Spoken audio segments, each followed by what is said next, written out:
Welcome to the Capital Gains Tax Solutions podcast, where we believe most high net worth individuals and those who help them struggle with clarifying their capital gains tax deferral options.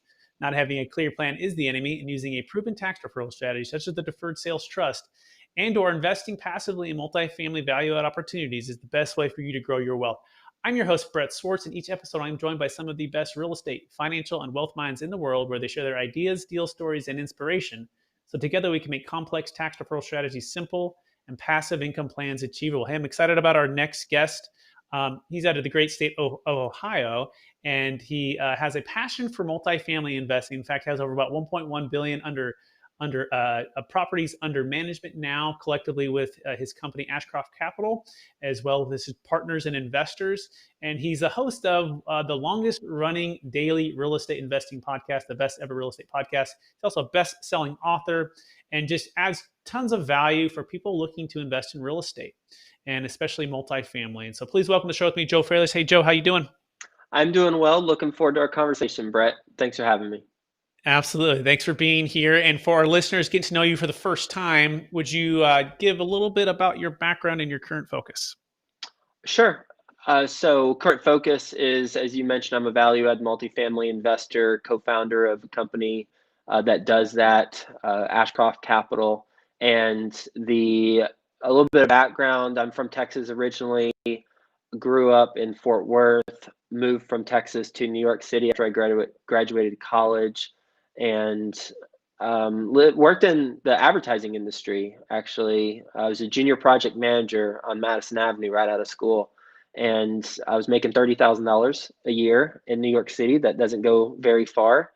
I was renting an apartment in East Flatbush, Brooklyn, for about $750 or $775 a month, and that was my paycheck also every 2 weeks. So wasn't a whole lot to save. In fact, there wasn't anything to save. I had about $18,000 worth of student loans as well coming out of Texas Tech, is where I went to school. So I climbed the corporate ladder, and relatively quickly, because I needed to, and because I enjoyed what I was doing. And I was also doing jobs on the side. I was worked at a daycare in college, and after I graduated college, I was nannying, a male nanny, on the side, and I would do that on the weekends. I would also have my full-time job, so I was pretty busy making extra money. I would also keep my living expenses really low, especially relative to New York City standards. I didn't pay any more than I think like $1,200 at most during the 10 years that I lived in New York City in rent. I had a roommate the entire time. My friends made fun of me. They said I was living like a college kid, which I was, but I was also saving like an adult. I was living like a college kid. I was saving like an adult. And the natural progression in New York City is you have roommates, then you have a studio apartment, then you have a one-bedroom apartment. You're a big kid. Well, I just stayed with a roommate the entire time as they were rotating in and out, and I was saving my money. And I eventually saved up enough to buy my first single-family house in Duncanville, Texas, for $76,000. I saved $20,000 in order to make that happen, and I bought that one, and then a year or two later, I bought another, and then another, and then another. I ended up having 4 single-family homes. But what I realized is that you make 250. I was making $250 a month from each of the homes, but then someone would move out, and that would be $5,000 for getting it to be move-in ready again, and then that wipes away all the profits of the $250 a month for that entire year, and then some. So I knew there had to be a better way. I looked at and studied multifamily investing, and then I ended up acquiring a large apartment community, 168 unit apartment community, from my 4 single-family homes to then the 168 unit. That flopped, did not do well. It lost money. I paid back my investors plus 14% annualized return out of my own pocket, which was a challenging experience personally, but something that I'm very proud of, and something that also, with those investors who are in that deal, I mean, they're investors for life. And it was interesting. Someone asked me, "Oh, well, you were thinking really about the long game of how that can be beneficial for the business when you pay them back." And I wasn't thinking about that. I wanted to be proud of who I am. Matthew McConaughey has a commencement address. Have you seen that one for university? I think it's University of Texas. Makes sense. It's been phenomenal. Keep going. Yeah, where he talks about don't leave crumbs. Mhm. One of the things he talks about, don't leave crumbs. And basically, it means don't do something in life that later you're going to be looking back over your shoulder and thinking, I hope that doesn't come up again.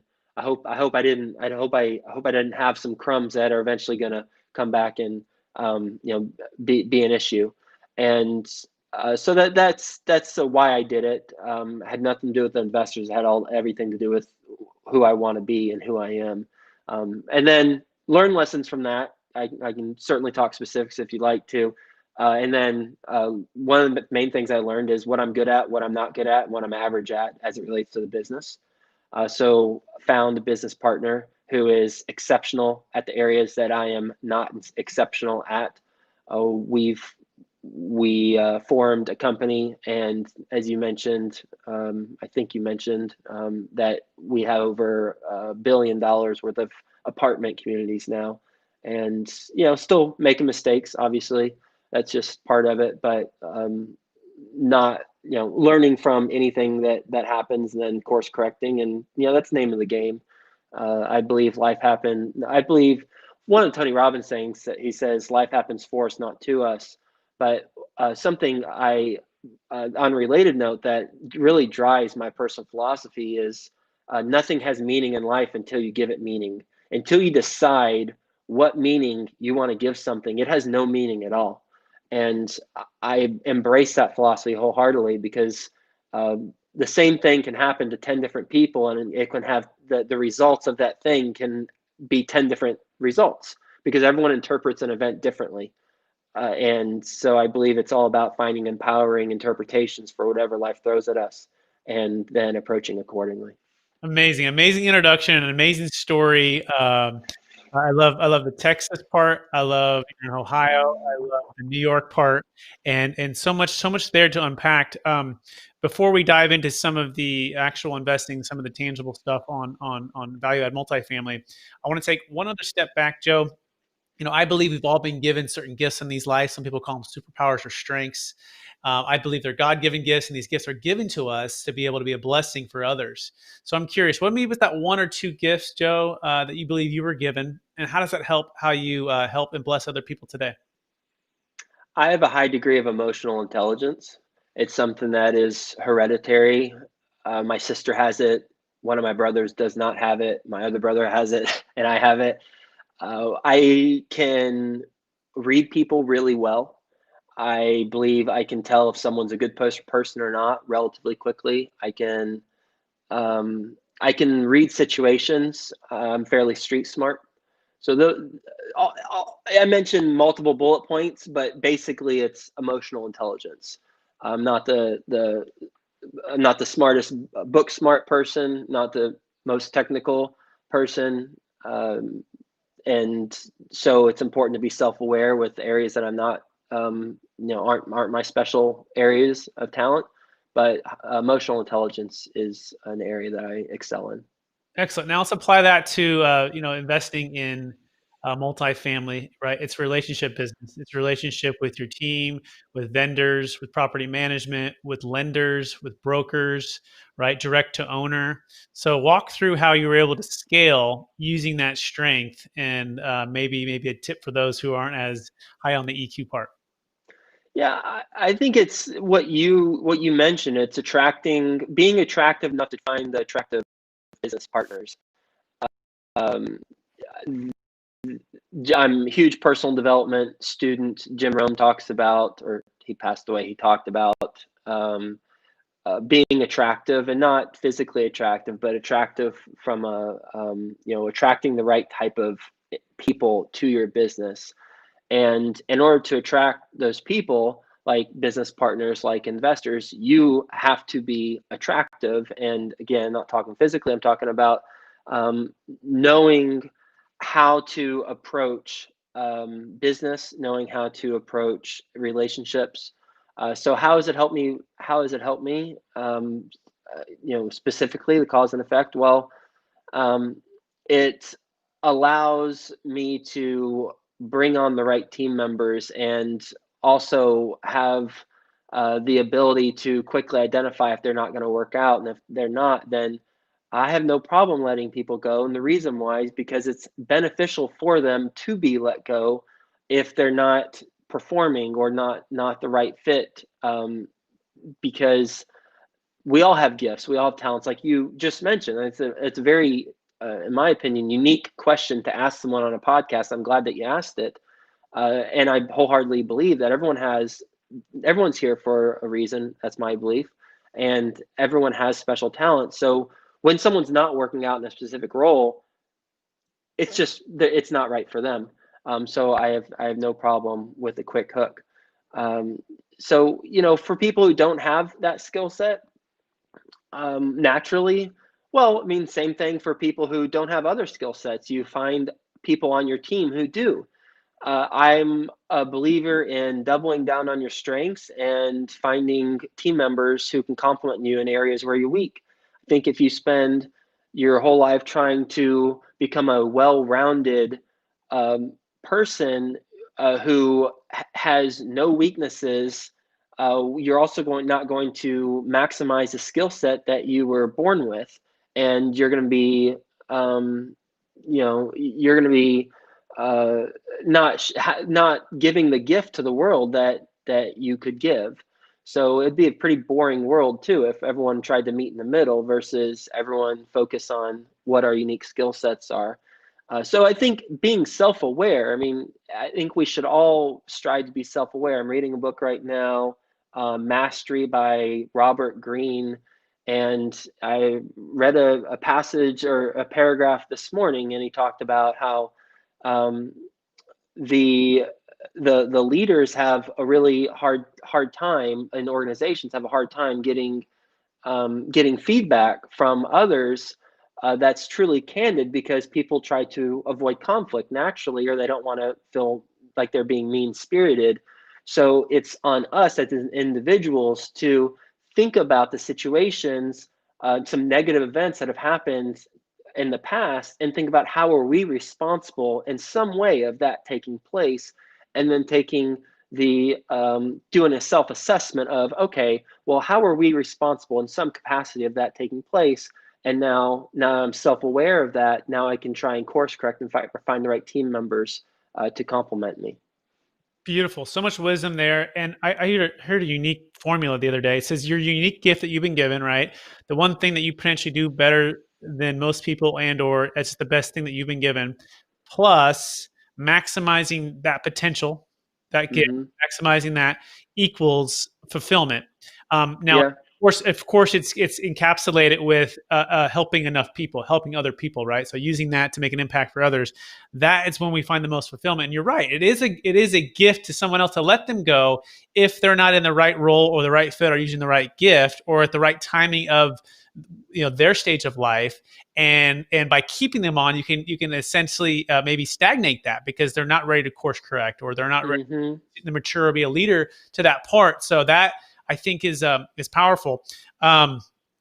So now let's dive into real estate investing now, right? Because at the heart of what we're doing, and hopefully you're catching what Joe's doing as well, is we're hopefully building leadership organizations, right? Building our Mm-hmm. teams, using our unique gifts.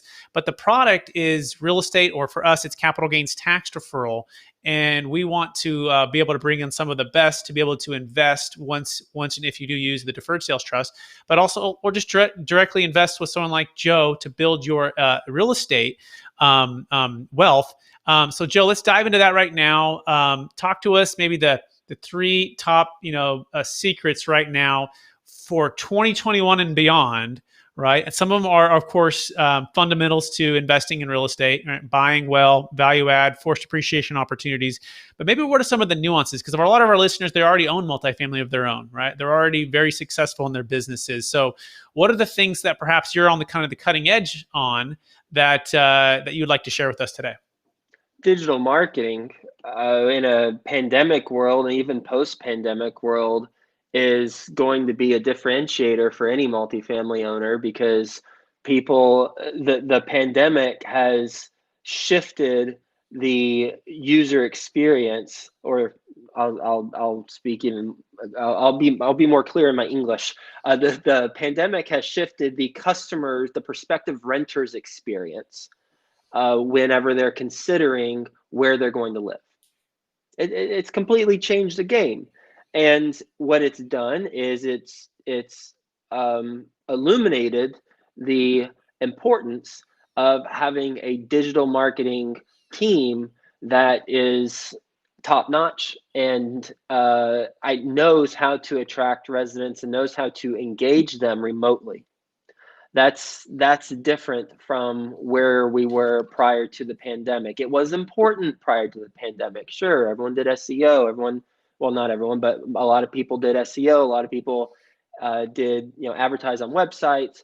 But how are you bringing the experience of living in your apartment community to the prospective resident, so that they will be more inclined and to rent, and your conversions are increased? And so it's about hiring the right people and investing in digital marketing experts on your team. If you're a multifamily owner, even if you have one property, you should have a freelance digital marketing specialist, or the property management company is managing it for you should have a digital marketing team that is attracting residents in unique ways, both online and offline, but primarily online, because that's also very scalable versus boots on the ground.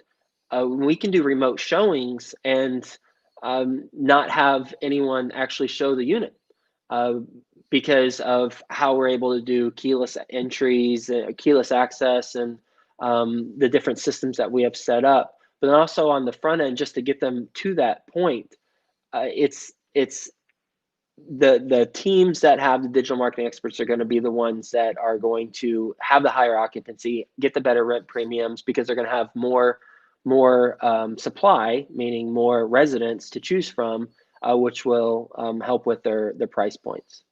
Yeah, so much there to unpack, but one of the key things that I'm sensing going on with what's happened in 2020, which is the acceleration of technology and those who are using it in their favor, and those who maybe have left or feel like they're getting left behind. And I feel like the Amazon of real estate is going on with those who are in digital marketing, who are building teams that can work remote, who can do the type of things that you're saying, like the showings that are remote, or anything else that's going to make the experience better for the tenant, but as well as connect and make it easier to achieve better turn rates on the units, right?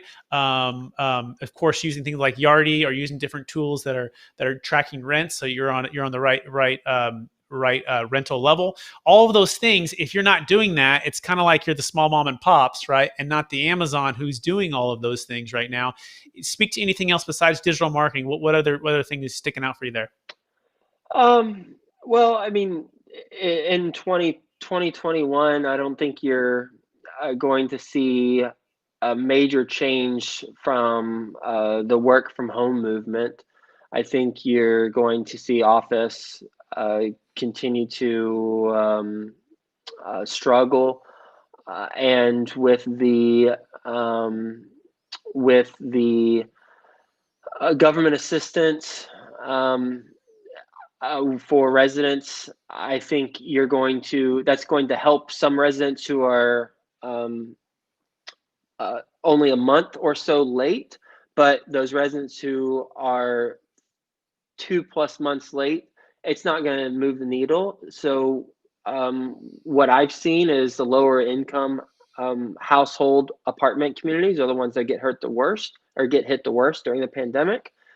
So what you're likely going to see in the latter half of 2021 is a very favorable time to buy B and should you choose to target C and D properties, because you're going to have a bunch of owners who have C and D properties, but they have residents who haven't been paying and aren't able to pay. And if the property was undercapitalized to begin with, or the owner doesn't have a slush fund to pull from to ride through these times, then those C and D property owners are going to be motivated sellers, and it'd be a beautiful time to buy, because I don't think interest rates are going to be increasing anytime soon. So you're going to have favorable interest rates as a buyer, and you're going to have some motivated sellers of C and D properties. I don't think that's going to happen on B properties or A properties. That's my opinion. I mean, we're speculating here, talking about the future. Mhm. But yeah, and I don't buy C and D properties, but I'm for multifamily owners who do buy C and D properties. I think there's going to be a lot of buying opportunity towards the second half of 2021. Excellent. Well said. And we're running out of time, so I'm ready for the lightning round. We're going to go fast here. You ready, Joe? Yep. What project are you working on right now that is the most important to you at the moment? And what impact do you think it might have for your team or your investors? Um, we so I created something called the Thoughtful Project, and it started it about 6 months ago. Monday through Friday, my team and I identify one person through social or through life that is talking about something, and then we proactively send them a gift, a note, something to just acknowledge what they were talking about. And that's something that I really enjoy being part of. Now, I personally don't get as involved as I was initially, but I oversee the project, and I love that we do it. Love that. Best real estate deal ever. Oh, I think the first large deal, bought it for 14.1, refinanced for 21.6, 15 months later, returned a chunk of money to investors. The first large one with the current company I'm at, not that one that lost money. Beautiful. What's the biggest challenge facing multifamily syndicators as it pertains to raising capital? Biggest challenge for syndicators raising capital. I don't know. I, um, I, things are going well on our side. I don't know. You stumped me on that one. Biggest challenge, I And it might guess. not be for you, but for somebody else, right? Other syndicators that you work with, Yeah, right? Your coaching and your yeah. conferences, and I yeah. I think um, I think establishing a track record. It's tough to establish a track record. It's like chicken or the egg. I want to wait to invest with you until you have a good deal. Well, until you have a couple deals under your belt, and it's like, well, I can't have a couple deals under my belt until you actually invest with me. Yeah, absolutely. That's I face that in multifamily brokerage as well, right? At the beginning, you're like, "Hey, I want to list your $5 to $10 million property." Like, yeah, well, what's your track record? Well, that's where my mentor comes in, right? And that's where it's important to partner with folks and learn that. So, um, all right, two last questions. What are you curious about right now? I am curious about how people have mastered things in the past. That's why I'm reading the book Mastery by Robert Greene. I want to learn historically how others have mastered certain things, and there's a lot of lessons. And Robert Greene is a phenomenal author. If you haven't read 48 Laws of Power, please put that on your list. Read it, and then read Mastery. Mastery is a little more boring, but it's still very insightful. But 48 Laws of Power, that's the one to read. I'm adding that right away. And the last question, Joe, and we so appreciate your time coming on to today's show. And it kind of hopefully encapsulates a little bit of your journey, but also helps us to understand what keeps continue to drive you. So this is the question: after all your success with your books, right, with the podcast, with real estate investing, with the 1.1 billion under management for the apartments, how do you stay centered in your values, and how do you stay encouraged to charge forward to reach new goals? Service to many leads to greatness. I have in my vision board, which you can't see from the video, but it's in the middle, says the secret to living is giving. So I know, hey, if I'm feeling in a rut, then I just give. I give my time. I give money. Um, and that makes me feel good. And I know it does good for others. So that's it. I mean, that's my approach. Beautiful. It's always more blessed to give than receive. And by the way, I don't know if you can move your camera, but for those who don't know, Joe has a death clock. Oh, yeah. You want to share about The that? death clock's currently dead right now. Oh I had to no. unplug. It was there. It is on the floor Uh-huh. with my trampoline. Trampoline's Yeah. a great way to just get your energy up in the middle of the day. But Mhm. yeah, the death clock was glowing a weird green color. So Mhm. it's currently sick right now, but it's gonna go to the hospital and hopefully get better. Yeah, well, hopefully it does, and hopefully it stays healthy and safe like you and your family. And so, Joe, I want to thank you for being on the show, for sharing a bit about your story, your current focus. For our listeners, just so you know, and for my clients at Capital Gains Tax Solutions, Joe is our preferred partner slash strategic alliance as it pertains to potential investment opportunities. Okay, so not in direct partnership, but more so being able to invest in opportunities that are value add multifamily, mostly B class assets in growing communities such as Texas and growing states such as Texas. So if you're interested in learning more about Joe's opportunities or even deferring capital gains tax using the Deferred Sales Trust and then investing in Joe's opportunities, just reach out to me. You can go to capitalgainstaxsolutions.com and book a free time. And Joe, for our listeners, one last time, if they want to get in touch with you directly, what's the best place for them to find you? You can email me, joe@ashcroftcapital.com. Perfect. Thanks everyone for listening to the show. We appreciate